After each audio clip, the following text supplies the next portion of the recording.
Álvaro llevaba años sin poner los pies en el pueblecito de Galicia donde creció. Pero, la grave enfermedad que sufría su padre, le obligó a desplazarse a la zona rural donde se crió para darle un último adiós. Por desgracia su padre tenía las horas contadas. Angustiado por el ambiente familiar que había en la que antes fue su casa, decidió salir a pasear para despejarse un poco. No le importó que ya hubieran pasado las 2 de la madrugada, tenía que separarse de sus hermanos, unos insensibles que como parásitos, y con su padre aún con vida, se repartían la herencia como hienas despedazan la carroña. Distraído y con la mente en otro lado, caminaba por los abandonados caminos que llevaban a la ermita del pueblo, una pequeña iglesia que se cerró varios años atrás por el grave deterioro que había sufrido su tejado en una lluvia de granizo. La ermita antes era la última escala en la procesión del pueblo, que finalizaba llevando la imagen de un Cristo desde la iglesia que había cerca de la plaza hasta allí. Pero cada vez eran menos los habitantes de la comarca y el pueblo parecía una fantasmagórica visión de lo que Álvaro recordaba de su niñez, por lo que la ermita nunca fue restaurada. Remaining time. X seconds. Cuando se encontraba a escasos metros del tramo final, escuchó una especie de cánticos, su curiosidad le llevó a acercarse aún más, pero algo en su interior le decía que debía esconderse. Un frío indescriptible parecía metérsele en los huesos y comenzó a sentir un fuerte olor a cera quemada. Instintivamente decidió ocultarse tras unos arbustos para contemplar aterrado lo que parecía una romería fantasmal precedida por un hombre que con la cara demacrada portaba una cruz en la mano. Los demás integrantes eran aún mucho más aterradores, pues claramente podía verse que ya estaban muertos y sus rostros eran poco más que unas calaveras que movían sus escalofriantes mandíbulas mientras entonaban un rosario. Todos los muertos portaban una vela en su mano y su lento paso parecía dirigirles directamente a la casa del padre de Álvaro. Álvaro, tan asustado como intrigado, decidió seguir a distancia a la cadavérica procesión, que cada vez se acercaba más a la que fue su casa, el lugar donde sufría la agonía de una lenta enfermedad su padre. Hasta que sorprendentemente su padre apareció caminando y, sin mediar palabra, uno de los esqueletos envuelto en una túnica se le acercó y le ofreció una de las velas. Su padre, como hipnotizado, alargó la mano y la recogió, y tal y como había aparecido se esfumó en ese instante. El resto de integrantes de esa santa compañía también parecieron evaporarse en una extraña niebla. Todos menos el portador de la cruz, el primer integrante de la procesión de muertos, que quedó tendido en el suelo durante unos segundos. Pasado ese tiempo se levantó, y con la cara totalmente descompuesta por el cansancio y como si su misma vida fuera gradualmente absorbida por la compañía de los muertos, como un sonámbulo comenzó a caminar en dirección al pueblo. Álvaro estaba tan petrificado por el miedo que no podía moverse, solo el grito desgarrador de una de sus hermanas le despertó del shock en el que se encontraba.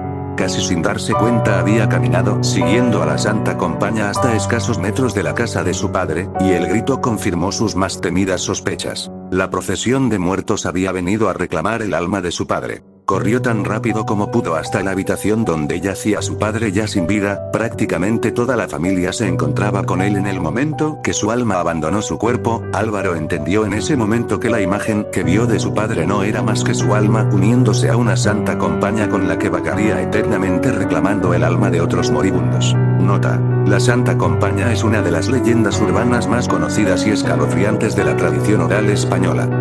Aunque normalmente todas las personas que dicen haber visto esta procesión de muertos se ubican en Galicia, también hay casos de avistamientos en Asturias y otras regiones del norte de España, donde también se la conoce como huestia. Básicamente se trataría de una procesión de muertos liderada por un vivo que porta una cruz. Este portador camina como si estuviera sonámbulo y no recuerda nada al día siguiente, aunque su vida se va consumiendo poco a poco por la compañía de los muertos.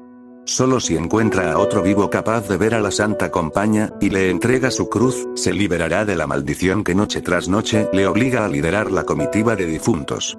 Por otra parte, los muertos llevan en su mano una vela o cirio cada uno. Cuando encuentran a una persona que fallecerá dentro de poco le entregan su vela. Si la persona la acepta morirá en un corto plazo de tiempo. La Santa Companatón viajaba de noche por una carretera comarcal de Hoyo. Era un viaje tranquilo y, por qué no decirlo, tal vez un poco aburrido. Para entretenerse había sintonizado una frecuencia de radio en la que un loco predicador hablaba de la salvación eterna, por supuesto después de hacer una generosa donación a su iglesia. Ton solamente de escucharle se estaba poniendo enfermo. ¿Cómo podía existir gente que le creyera?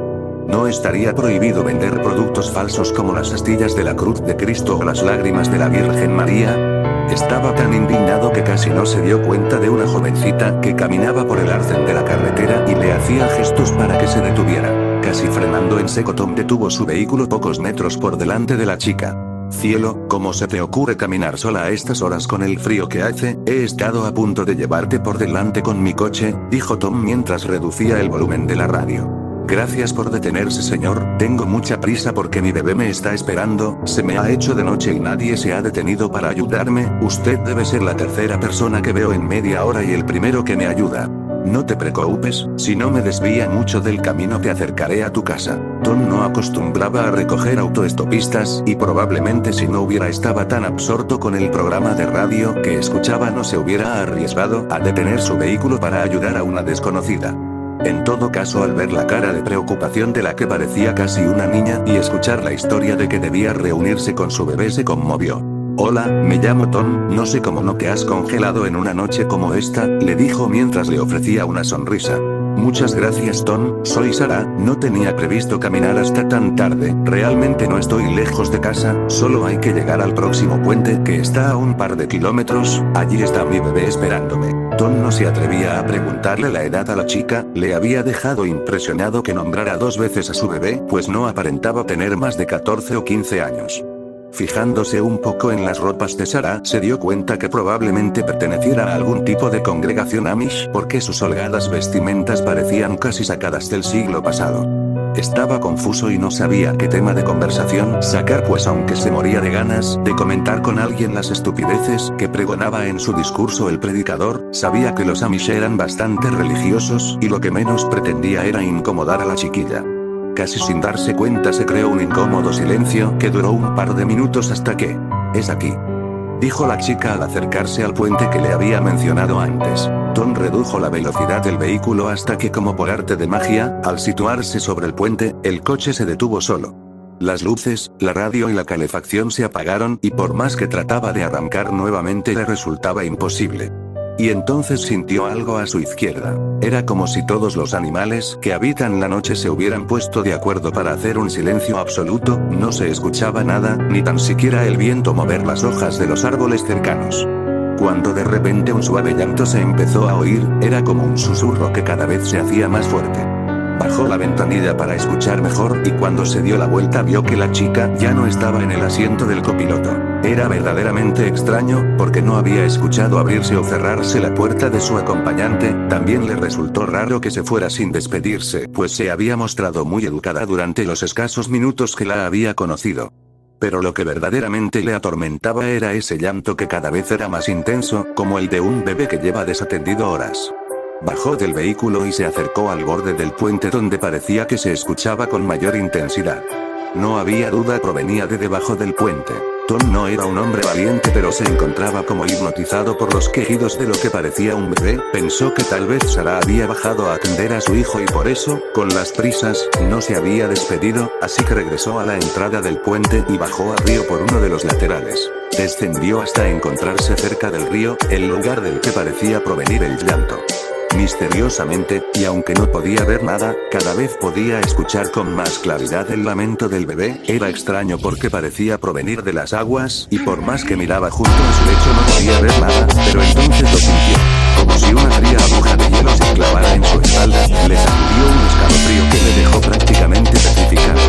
Podía notar como alguien le miraba desde el puente, una mirada fija que le helaba la sangre. Lentamente levantó la cabeza para ver quién le vigilaba y cayó al suelo de la impresión.